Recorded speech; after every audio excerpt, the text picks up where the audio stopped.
This is the Kenyan Teacher one more time. At the Kenyan Teacher is our YouTube handle.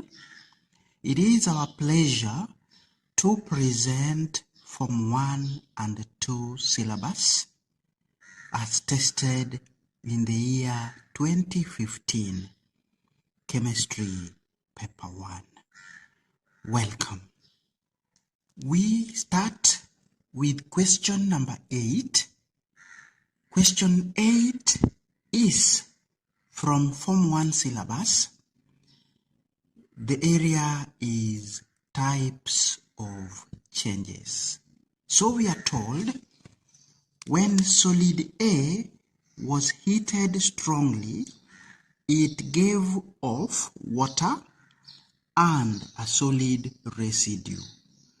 When this water was added to the solid residue, the original solid A was formed. So the first part of the question is asking us to name the process that is described. This process is simply reversible chemical change. For 1 mark. Then for part B, we are asked to give an example of solid A. So here, examples of solid A are quite a number, but copper 2 sulfate, of course hydrated one, would do, and we also have hydrated cobalt 2 chloride. These are two substances that we learned in Form 1 that behave as per the description of question number 8. So any of these two would earn ourselves the next mark. Moving on, next question from Form 1 and 2 syllabus was question number 9. Question 9 is borrowed from Form 1 still, and this time round the topic is water and hydrogen. So we are told the setup below was used to investigate the reaction between dry hydrogen and copper 2 oxide. So here we are passing in hydrogen, probably wet, from the generator. So we are drying it through substance A. This is obviously a solid drying agent because it has been packed in a U-tube. Once we have dried our hydrogen, we then introduce it to hot copper 2 oxide in a combustion tube, and finally we burn the excess hydrogen that will have not reacted. Part A. Name substance A. So here, as we have just agreed, it had to be a solid drying agent. So calcium oxide would do for 1 mark. We can also accept any other solid drying agent. So calcium chloride would also do, and even silica gel. But because of the setup, we are using a U-tube, so any candidate who gave a liquid drying agent didn't deserve the mark. Any of these for 1 mark. Part B. Observations made in the combustion tube. So the first observation would be black solid. This black solid actually we know is the copper 2 oxide which we started with. The black solid would change to brown because hydrogen is able to reduce copper 2 oxide to copper. So that will be the first observation. Again, we would expect colorless liquid to be formed. Colorless liquid to be formed on the cooler parts of the combustion tube. This would be the next observation. So each observation would attract half a mark. Candidates, there is a common mistake we make here. Many of us write that colorless liquid condenses on the cooler parts. That is chemically wrong. A liquid can never condense. Condensation is for vapor. So be careful with your words. Part C, we are told to explain the observations that we have stated above. So for the first one, we would explain that black, let me use symbols to save on space. So black copper 2 oxide is reduced to copper metal, which is brown. So this explains why our black solid changes to brown. When it comes to colorless liquid forming on the cooler parts of the test tube or the combustion tube, we would actually say that, or we would actually explain that hydrogen is oxidized. Hydrogen is oxidized to steam or water vapor, so hydrogen is oxidized to steam or water vapor, which condenses on the cooler parts of the combustion tube, on the cooler parts of the combustion tube, as colorless liquid. So we move on to question 10. Question 10 now is from Form 2, topic being atomic structure and the periodic table. The atomic number of element T is 15. That means the configuration is 285. And we can even say that our element is phosphorus because it is phosphorus whose atomic number is 15. So we are asked in part A to write the electronic configuration of the ion, which is T, 3-. That means it forms ions through gain of 3 extra electrons. So the configuration would be 288. Then the formula of an oxide of T. T can have valency 3 to give us T2O3 as the formula of the oxide, or it can also have valency 5 to give us T2O5 as the formula of the oxide. Of course, if a student converted T into P to mean the actual symbol, then again that student deserves all the marks. Next question is number 14. 14 is still Form 2, topic being chemical families.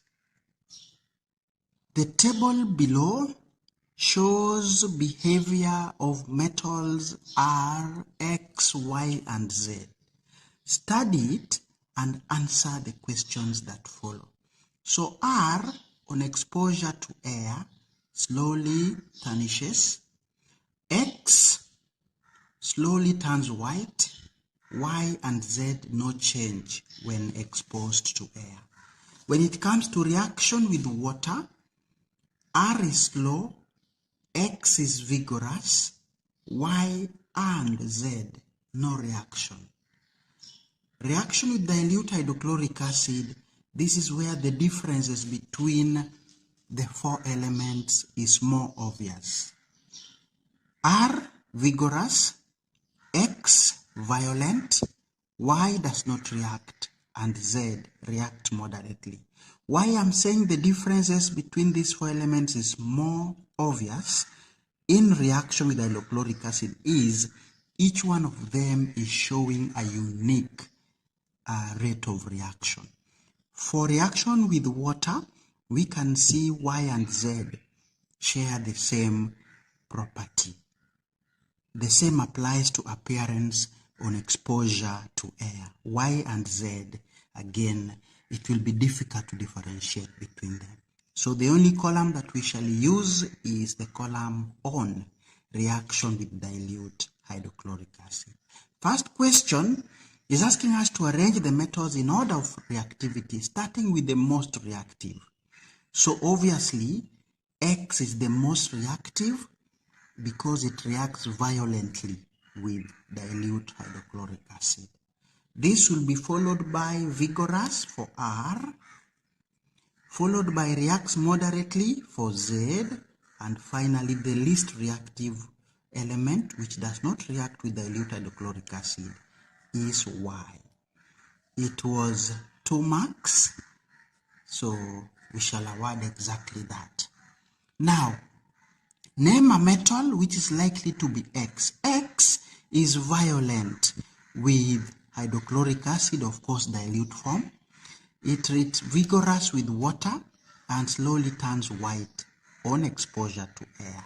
This describes potassium metal for half a mark. Why? No change, exposure to air, does not react with water, neither does it react with dilute hydrochloric acid. This is obviously our metal copper for another half mark. With that, we proceed to question 15. Question 15 is borrowed from Form 1. Topic is acids, bases, and indicators. We are told, given the following substances, wood ash, lemon juice, and sodium chloride, name one commercial indicator that can be used to show whether wood ash, lemon juice, and sodium chloride are acidic, basic, or neutral. So commercial indicators are quite many. We can use methyl orange to show that. We can use phenolphthalein to show that. Or we can even use litmus. Any of those are commercial indicators that can work. For part B, we are now told to classify the above substances as either acids, bases, or neutral. Acid is obviously the juice from lemon. A base is wood ash, and neutral now is our sodium chloride. 2 marks. So if you get all the 3 correct, 2 marks. 2 correct ones, 1 mark, and 1 correct. That would attract no marks at all. That would be the criteria of marking question number 15, part B. With that, let's proceed to number 20. Number 20 is from Form 2, topic, structure and bonding. A crystal of iodine heated gently in a test tube gave off a purple vapor. We are told to write the formula of the substance responsible for the purple vapor. These are iodine molecules which have I2 as the formula.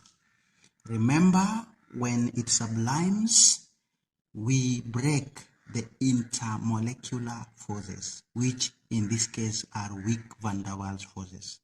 So the purple vapor still has individual iodine molecules, I2 for 1 mark. Type of bond that is broken when iodine crystals is heated gently. These I've said are van der Waals forces. For the next mark, one use of iodine, you remember tincture of iodine. So we use it as antiseptic.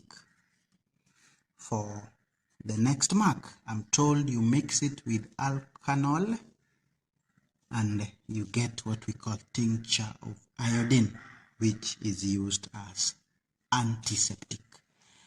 To question 21, this is Again from Form 1, separation of mixtures. Describe how samples of lead 2 sulfate, this is an insoluble salt, ammonium chloride is a sublimate, and sodium chloride, a soluble salt, can be separated from the mixture of 3. So here we will start by heating the mixture. So heat the mixture, and why we are doing so is to sublimate. We are heating to sublimate aluminum. No, it's ammonium. To sublimate ammonium chloride. Heat half mark to sublimate half mark. Next, we shall add water, and we are doing so to dissolve our soluble salt of sodium chloride. Add water half mark. Once we've done that, next procedure is to filter. We filter to obtain our lead 2 sulfate. I'll use symbols because of space.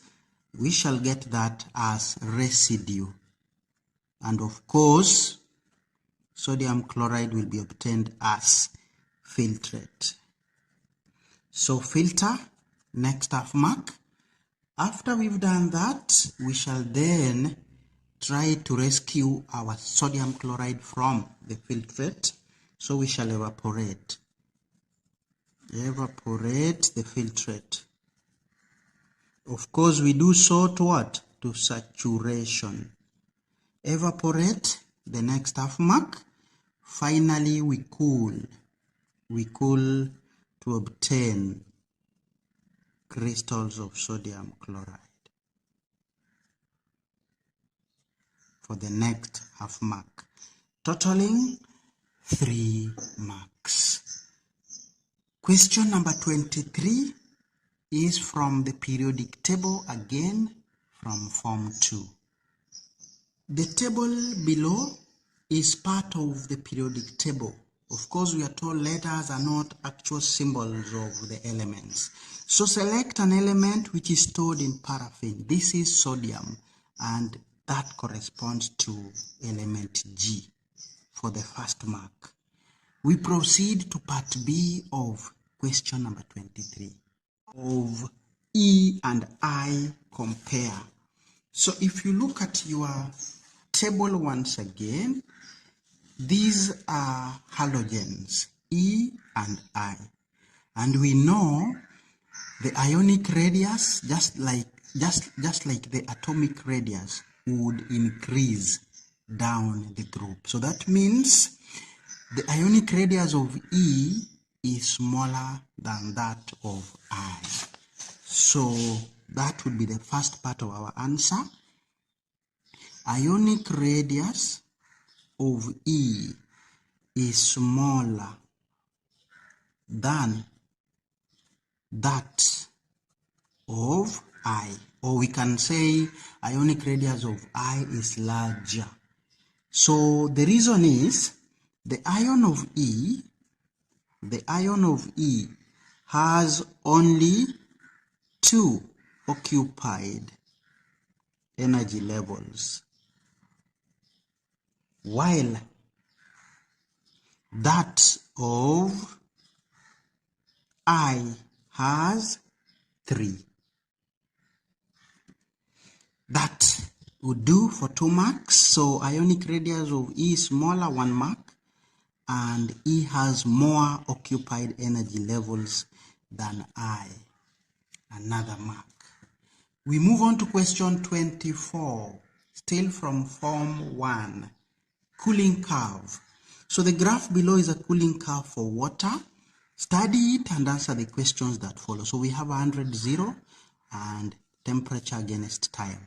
So the first question, explain what happens to the water molecules in the region BC. So here we are cooling, and at 0 now our water will freeze. So in terms of kinetic theory, molecules of water between region B and C, so molecules of water are losing heat They are losing heat for the next half mark. Then because they are losing heat, what happens? The kinetic energy then decreases, and the molecules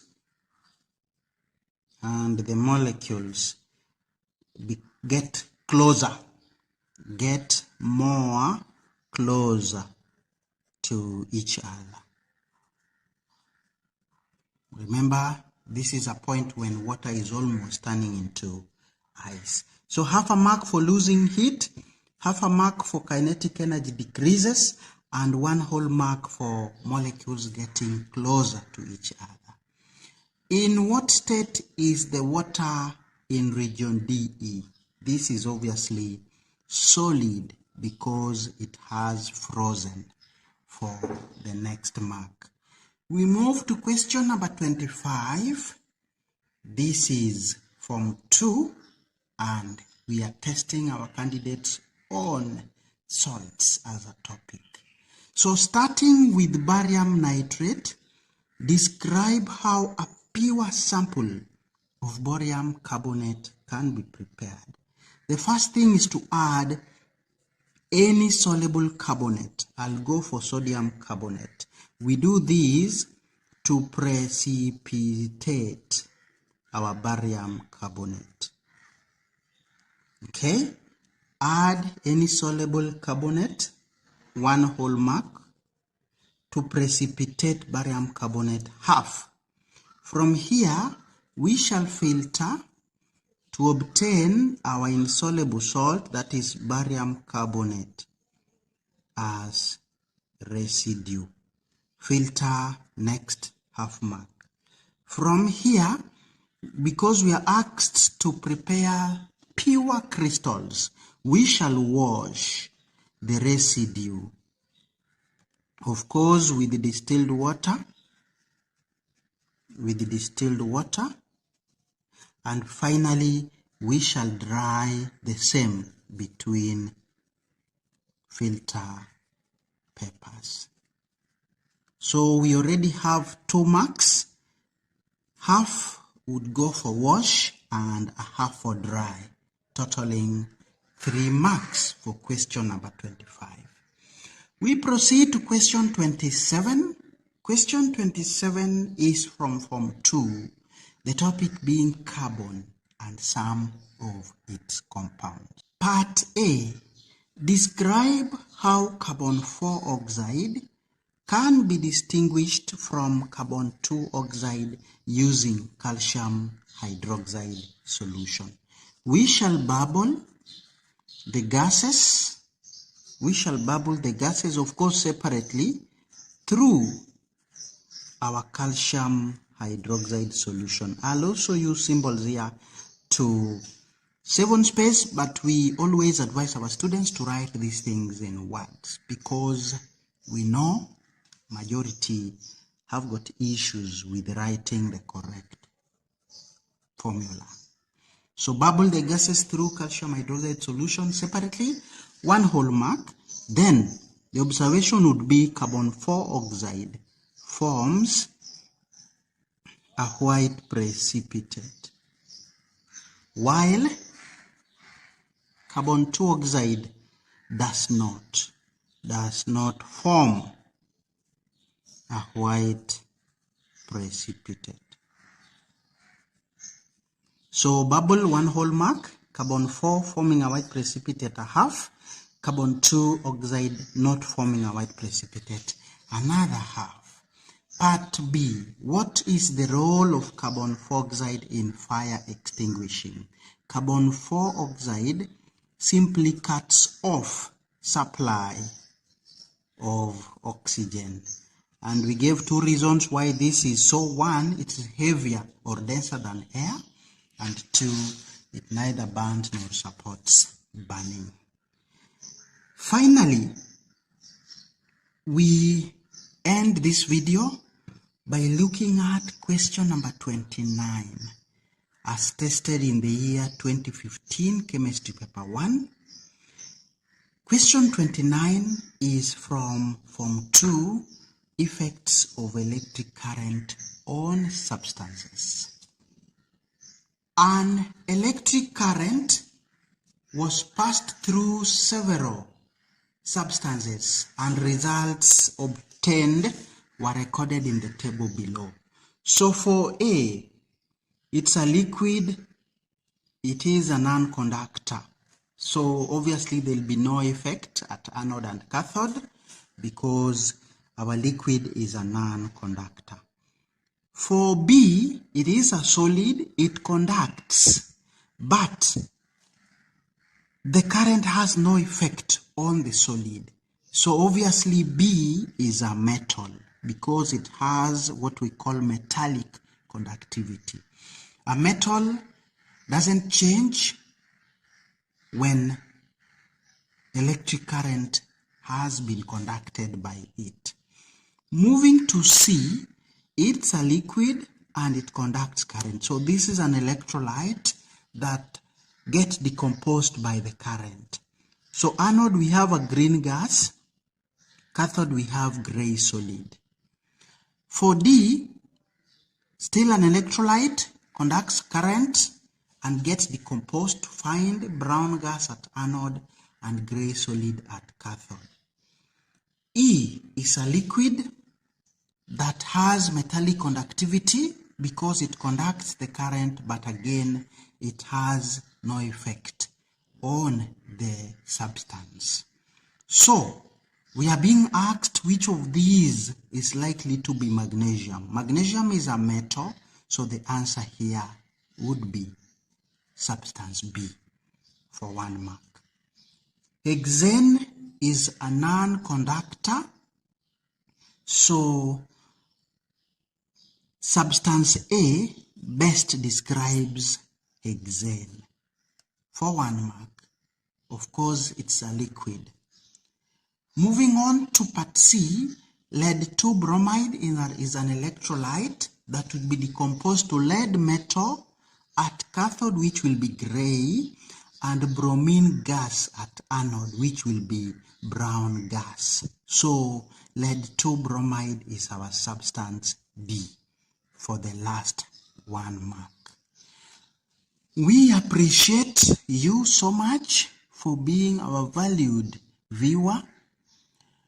If you are a candidate, we wish you all the best, and we ask that you keep it, the Kenyan Teacher, for more presentations.